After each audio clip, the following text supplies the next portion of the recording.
Good morning, everyone, and thank you for joining us on a brand new episode of MasterClass CX. Today, we've got two very special guests dialing in from Frankfurt. We've got Peter Glade and we've got Nicole, who join us from SunExpress. Peter and Nicole, thank you very much for making the time. I know it's quite early in the morning, but great to have you on MasterClass CX. Before we really dive into it, Peter and Nicole, would you all mind introducing yourselves very briefly, please? Well, ladies first. Good morning, Nithin. So you start. Good morning, Nithin. We are happy to be here with you. Thank you very much for the invite. So my name is Nicole Haginger. I'm with SunExpress now for 4 years, but started in the airline industry nearly 30 years ago. I'm Austrian, based here in Frankfurt with SunExpress, but we are a very diverse company, having lots of cultures with us. So I'm mostly working here and in Turkey, so Antalya and Izmir. My experience is, as I said, 30 years of airline industry, but with 3 different airlines. It was Lauda Air in the beginning, where customer experience was already on a quite high level those days. Then Austrian Airlines, and before joining SunExpress, I was at the startup AOC airline in Vienna called Eurowings Europe. Thank you. And Pete? I'm Peter Glade, Chief Commercial Officer for SunExpress now for 7 years. It feels like a lifetime, but it's only been 7 years. It's a very exciting, I guess it's one of the most exciting jobs in the industry you can have with everything that is happening.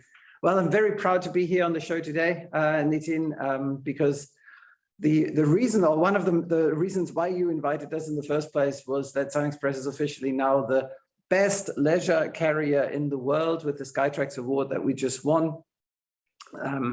It's not only it's a big pleasure to be spearheading the now officially best commercial team in the industry, which I love doing.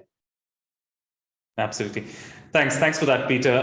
No, we'll definitely kind of dive into the awards and clearly Skytrax as well. But just before we kind of get into that, could you all very briefly kind of talk about SunExpress? Because SunExpress, I think, is predominantly focused around Europe. So just for our listeners, can talk about SunExpress, what's your business model and the areas you're really focused on. SunExpress is a joint venture of 2 of the leading airline brands in the world, Lufthansa and Turkish Airlines. SunExpress was founded 33 years ago in 1990.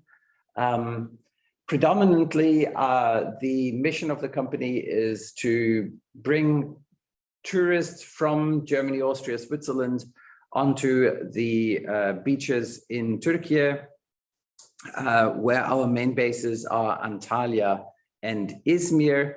We're also the carrier for the Turkish diaspora outside of Turkey, and we're bringing people from the UK, from Germany, from many different countries in Europe to the Anatolian cities all over Turkey, serving 19 airports in Turkey alone. The third mission that we have is that we are flying domestic passengers from our bases in Antalya and in Izmir all around Turkey. So that's the 3 big markets that we're covering. We will be, we are on a growth path, on a significant growth path, growing from 47 aircraft in summer 2022 to 60 aircraft in summer 23. We're a highly profitable airline. Even throughout the Corona times, there's only 2020 where we did not post a profit. And all other years, we are doing a pretty good job. SunExpress is a leisure carrier with a big chunk of VFR business. I think that kind of is in a nutshell, what we are and what we do. Great. And what really makes SunExpress quite unique? I mean, we have multiple players really within the airline industry. So what's that one thing that makes you all unique? SunExpress rethinks what an airline actually is from a customer perspective, and then does not only think that, but also implements it. So if you look at the IT landscape, for example, of the commercial IT landscape of SunExpress, it looks very different to what normal airlines have. If you look at the approach of how we deal with customer feedback, and how our crew treats customer feedback, you'll see that we're a bit different to other carriers. If you're looking at the way that we do network planning or revenue management, or what was called revenue management in the past, you'll see that also there we have different concepts that are, that are somewhat unique to the airline industry in many forms, sorts and forms. And we're not only talking about it, but we're really implementing it. Great. I think, customer experience is becoming such a massive topic across industries, and obviously within the airline industry, I guess it's all the more important to keep the focus really on the customer. And I was speaking with a guest a couple of weeks ago around the customer experience or the customer service mindset within the aviation industry, and he said it's absolutely critical that everyone, right from the ground level right up to the top, has that kind of mindset. And for an airline to kind of have the unique proposition focused on the customer is great. So perfect. Thanks for that, Peter. You're absolutely right. We kind of, got in touch once you're, won the prestigious award, from Skytrax 2022. So the best leisure airline. How does it feel to win that award? I mean, it's a big deal, isn't it? It definitely is, Nithin, and we were very, very proud, I must say. We did lots of hard work to build this up. As you said, customer experience is the most critical differentiator you have in the airline industry. I always say the planes fly on the same height, basically, and it's all about just the experience you can create for our customers. And yeah, this really paid off, this investment we did. And we celebrated a lot, and we are really very, very proud about that. Brilliant. And I'm sure you kind of touched upon, the hard work that kind of went in to get this award. Can you kind of talk through what you all exactly did to kind of, get the best leisure airline in Europe? Yeah, I think a few factors. On the one side, it's really creating a methodology of work inside the companies, which really wants to understand the customer's needs. So we implemented lots of methods in the company, like we created personas, we are using lots of design thinking methods, and we really tried to push also a trial and error culture in the company, because these are tools which really help you to recognize what is the pain of the customer and how to convert this pain into a gain at the end of the day, and make them happy customers and thereby hopefully returning customers, of course. That's what we want to have. On the other side is really to establish a constant, as you said, from every level, focused customer-centric mindset in our employees' heads. So really every single employee, and we also have that in our mission and vision statement, that our customers are in the hearts and minds of everything we do every single day. That really needs to be there in every daily routine of every employee.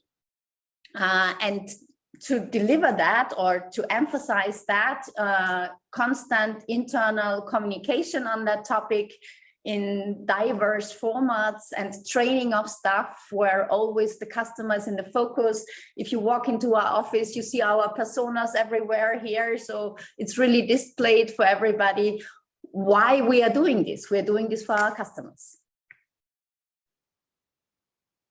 Great. Clearly, the voice of the customers is key in all of this. How do you all gather customer feedback, at SunExpress? Yeah, on one side, we are here still quite classical with the classical way which we do after flights with our customers via emails, but we do have other sources which we try to gather data and feedback out of. So there's, of course, social media, which is an increasing topic in the last years, and we really want to use this source also to gather feedback and improvement areas for us. Then there's, of course, the claims area, which is also, I think, a very important department which can deliver learnings to all the other departments. So the reason for the claims need to be evaluated very deeply, and are evaluated very deeply and spread with the rest of the company to see where we can improve. And of course, the customer-facing staff and touch points, like the call center, like the ground staff, cabin staff. So these are the most valuable internal resources, I would say, which have the best feeling. What does the customer need? Where can we improve? So, and additionally, we do have interviews with customer, we do focus groups, and future plan is also to have mystery shoppers and to build up a system where all the staff in SunExpress can give feedback from their duty travels. As you can imagine, we have quite a lot of duty travel. And I think that's also a very important source, because the employee has maybe a different view on how the customer experience should look like, because they know how it should like, and they can give better detailed feedback, not only maybe for SunExpress flights, but also to do benchmarks.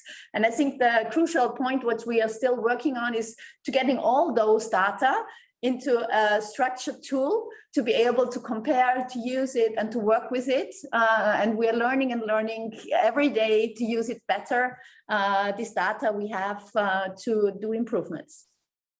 So Fantastic. Basically, to bring it on one sentence, each customer interaction triggers data. Yes. All data triggers personalization. All personalization improves customer interaction. That's the mantra that we have. Yes. Perfect. And just one other thing, Nicole, that you touched upon, I think, was the claims. But how do you kind of deal with complaints? I mean, clearly, I guess it's about, you know, resolving those complaints as soon as they come. But does that kind of feedback get fed in to your VOC programs as well? Yeah, it's really to go, not only say there's a claim and let's tackle the claim, but really go in the root cause analysis, I think. So what happened there? Why did it happen? How could that happen? So is there an error in a process? Was this a one-time mistake of an employee, which is also, of course, happening and totally okay. Everyone is making mistakes, but just to see, do we have a real systematical problem here, a process problem, and where can we improve the processes? I think that's the big thing you need to do on claims to differentiate, is it a one-time mistake, or do we have a real problem which we need to solve? Okay, great. And I think, you know, the pandemic is still fresh in our minds, isn't it? Clearly it has been it's been a few years, and I think it's fair to say that the airline industry is kind of coming back. There are definitely green shoots. Again, whilst we can't forget what happened during the pandemic, I'm sure that kind of changed your strategy, the way you'll kind of focus on customers a little bit as well. So might be to Peter. Peter, how has the pandemic really shaped that for y'all? What has really changed, post pandemic? The main thing that we did was communicate. SunExpress, given that we have a lot of B2B business with our tour operators, we had to focus on communication even more than other carriers. If you're just a B2C carrier and you have all the information of the passengers that are flying with you, and you can directly contact them, then you have the opportunity to proactively send messages out there. And even if it is messages, hey, bear with us, we don't have the information ourselves yet. If you're a B2B carrier and sometimes struggling to get the data of the customers that are planning to fly with you more than 36 hours prior to departure, as that's the time when mostly tour operators provide you with the end customer data for a flight, well, then you're struggling with that. And that means that you have to communicate even broader and even more. I think the one big learning that we had was that in such a crisis, you cannot over communicate. You can only communicate too little. You're not getting on somebody's nerves if you're sending the 8th or 9th email. Yes, you will get your money back. Yes, we are doing whatever it takes. Yes, these are the rules that you need to take into consideration when you fly. Don't forget that a lot of our flyers are not very experienced. A lot of people, and us who travel frequently, who use planes like other people use trams or the subway, for us that is normal. But a lot of people that board our planes are really nervous when they do that. A big issue with many of the leisure flyers is a fear of flying or excitement of flying. And now with the mask regulations and the distance regulations and all of that, you are putting even more stress on those people. And with that, a meaningful communication really helped. One thing that we tried out was that sending text sends a message. What we worked a lot with was sending videos, because that sends a message and an emotion. And that for us was the best way to communicate with our customers during the crisis. Maybe just one anecdote aside. During the Corona crisis, we tried something out in our customer service center. In normal airlines, people can go to the customer service center or can approach the customer service center in written form via WhatsApp, Messenger. Yes, we have all of that, email or forms, or you can call. Now, for a lot of people that we're dealing with, they're used to doing video chats all the time. So we started to have a video chat functionality in our customer service center. And frankly speaking, we thought this was a crazy idea. Let's try it and fail fast, then take it out. Now it's one of the biggest communication channels that we have. People simply love it because you can look into the face of the person and still don't have to go anywhere to be able to communicate with us. That is a trust builder that really, really helped through the crisis, and we're seeing its value now also after that. And one more addition, maybe what changed in the crisis because of the hygiene rules Peter mentioned is definitely the speed to automation and digitalization. So this low touch economy was a big topic. And thereby new payment functions, new ways of self-service features like rebooking, or also the online check-in rate really increased dramatically. Also, even for our passenger profile who were not used to that before. So that's definitely also a change of the way how you offer your products, and this speed to digitalization needed to improve. And I think this was a very good driver actually for us, helped us to be more speedy than before for such topics. Right, nice. And I think you mentioned something about try and fail quick. So is that a methodology that you'll kind of drive within SunExpress? Because I think a lot more organizations are doing this, because I guess the old way of building everything out, then implementing it and then realizing, hey, you know what, the customer actually doesn't like that, right? And then going back to the drawing board. I think a lot more organizations are getting into this agile methodology where you go ahead, try something, get an MVP out there, see if it works. If it doesn't, hey, scale it back or tweak it. Is that something you drive quite? It's even more than just agile. Yes, we're working agile in our projects, and we are actually just embarking starting May to convert our entire commercial team. So not just the project work, but everything into an agile methodology. But that's aside from that. We're going one step further. We're trying things out that we don't have. So when we are thinking about new products, the usual approach would be sit down, form a team, build an MVP, make sure that it's all automated and running smoothly, and then you launch it, and then you do. We don't. What we usually do is we work with selected customer groups and then say, look, we are offering, take Corona Care Guarantee, for example. That was kind of an insurance product that we were offering during the Corona crisis, where you could not only rebook yourself, as many airlines offered, but even if a person in your travel group or in your PNR was having Corona, you could also change your ticket for free or get a refund. We didn't even have that product. when people started, we wanted to try out whether there was a demand. So we contacted travel agencies that we're working with, and we said, hey, we have that product now, is that interesting? And they say, yeah, it's interesting. And then we said, okay, let's book it. And here's the way that you book it, just send us an email or give us a call in the call center. We really literally started with Excel spreadsheets.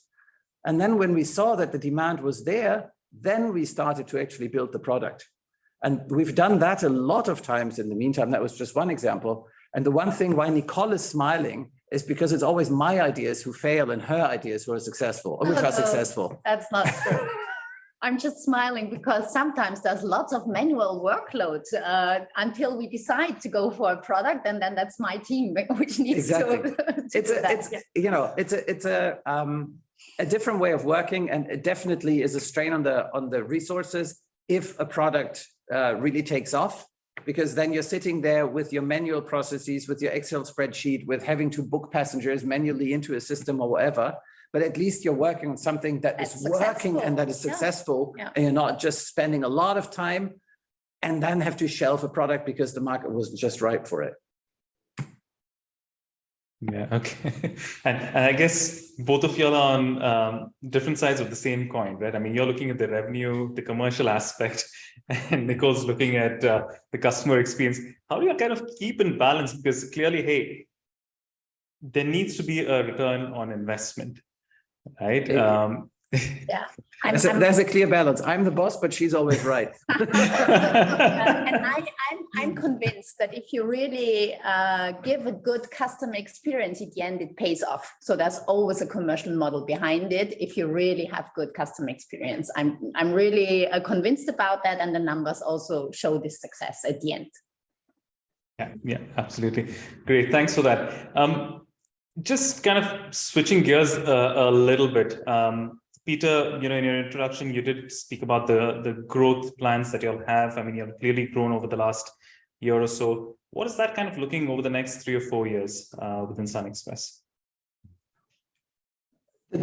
Turkish, our main market, Turkish tourism, has one big trait. It's never a stable market. There's, every few years there's a crisis come in. But the one thing that Turkey is showing is that out of each crisis, they come back stronger.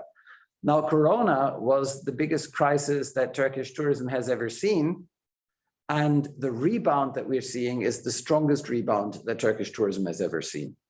So from that perspective, we are bold about the future. We see that we are able to that we are a player in a growing market, and we are able to win market shares in that growing market as well. And we do all of that profitably. At the same time, we see that the Turkish economy, the travel part of the Turkish economy, I have to say, is growing, and that more people fly to Turkey than ever before. We are the biggest carrier to Turkey outside of Istanbul. So Istanbul is outside of our network. That is something for other players to act on. So we concentrate on everything in Turkey, which is not Istanbul. And we see that this part is growing significantly. As I said, we're growing from 47 to 60 aircraft this year. We will be adding further summer wet lease capacity, 6 for this summer. We still have a big double-digit number of orders with Boeing. We're a 737-800 operator. So we still have those orders with Boeing, and we're going to be ordering even more. The one thing that really makes us proud is that the entire growth of SunExpress, that growth story from 1 plane 33 years ago to the 60 planes that we will be having at the end of this year, or for the beginning of the summer of this year, has been founded by ourselves. So we received an initial funding by our 2 mothers in 1990, and that was it. Everything else we have been able to finance ourselves. And that also puts us into a position of strength. We see that there's competitors coming. That's good. That keeps us on our toes. A lot of them have exited the market meanwhile again. So I think we're doing something right, because customers like us, and that's the most important piece. Then they're willing to give us their money. Perfect. And just before we wrap up, I mean, clearly you mentioned that there are competitors and there will always be competitors. But in a market such as this, is there something that other airlines can learn from what y'all have really done? I think there's the secret sauce of success, and I'll be sharing this on a podcast here, so maybe I shouldn't because it's a secret sauce of success. There's three pillars that are really driving this. Number one is corporate culture. And that for me is pretty unique at SunExpress. Everybody says that they have a unique corporate culture, but the corporate culture of SunExpress truly is something that at least I haven't experienced before in the many carriers that I've been working with in the past. It's kind of driven by our bicultural setup, which I always call a tricultural setup, because we've got the German / Central or Western European culture. I can't say German because she's Austrian. Then we have the Turkish part, and there's a lot of cultural differences which give us a lot of power, because where a German is weak, a Turk is strong, and the other way around. So there's a lot of great pushing each other. And then we have the German-Turkish diaspora Turks, who kind of are not really at home in Turkey, and they're not really at home in Germany, you could say. I would say they are at home in Turkey and they're at home in Germany, and they kind of have a bridge function and have their own way of thinking and their own way of doing things. In the end, it's a very open, very, very family-like spirit. We always say it's a family-like spirit because friends you choose, family you have, but also family you want to get along with. There's conflicts in families, but in the end you stick together. And that is something that is very, very big in our culture. Go, trial, fail. It's no problem if you fail, you're still part of the family. No issue. Of course, that is not true for the operational department, anything that's safety concerned. We don't have a fast fail culture there, just to make that clear. The second pillar is IT infrastructure. And SunExpress has used the Corona crisis to get rid of the last bit of legacy that we still had. And now we have a modern open architecture, which makes it easy for us to partner with others, open APIs, so that the ideas that are generated from the open corporate culture can also easily be implemented technically. And then the third pillar is trust. And I think that is the one thing that SunExpress has both in the B2B and in the B2C area. There's a lot of carriers in our specific market segment who publish a lot of flights in the beginning of the season, then see which flights actually are being booked. They take the cash in, and then they cancel 2/3 of their flight program. SunExpress doesn't do that. When we've published something, we're going to fly it unless something very extraordinary happens. That builds a lot of trust with system partners like airports. That builds a lot of trust in the B2B community, because tour operators don't have to contact passengers or tourists and tell them, oh, your flight is moving by 2 days and you're not flying from this airport, you're flying from that airport.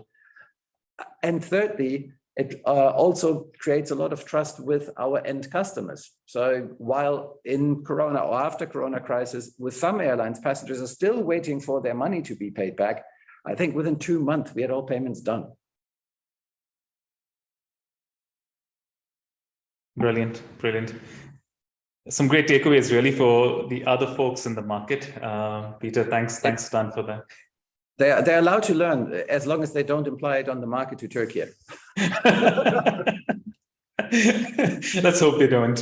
But good. No, I think that is pretty much it, really. For this episode of MasterClass CX. Again, thank you both so very much for joining us this morning. And it's been an absolute pleasure to have you on MasterClass CX. Pleasure was all ours, Nithin.